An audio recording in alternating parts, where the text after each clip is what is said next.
I'm David Andrews, and Emmerich will join us in just a few minutes.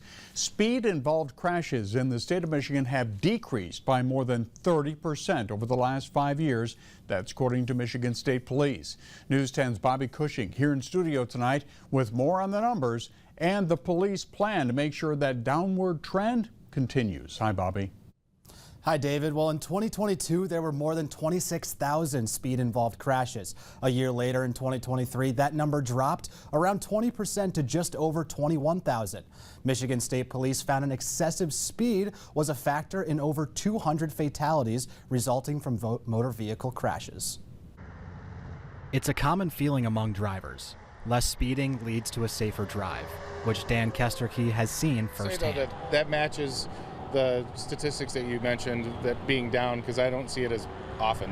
However, drivers like Dan Renteria say he has witnessed dangerous levels of speeding. I've seen people that will match the speed of somebody trying to pass them to prevent them from getting over, rather than just letting them pass. After his wife was involved in a crash in May, Renteria says the aftermath of a collision scares many drivers. One is the feeling of I can't believe it happened to me, or they second guess I should have done this, I should have done that. Lieutenant Renee Gonzalez with the Michigan State Police says as cars slow down, lives are saved.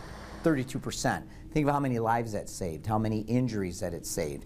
So definitely a reduction is great. Lieutenant Gonzalez says with more police vehicles and a bigger presence out on the highway, he hopes that in the month of July and beyond, these numbers will continue to decline. For the whole month of July, we're going to have extra patrols out there along with the city and state or city and counties, and their main enforcement goal will be speeders.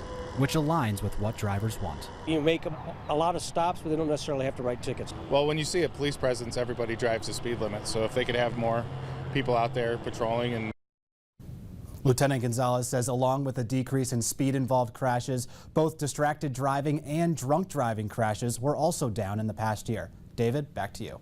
All right, Bobby, thank you. The July Speed Enforcement Campaign aims to educate drivers that speeding affects everyone on the road. A live look over I-496 this evening.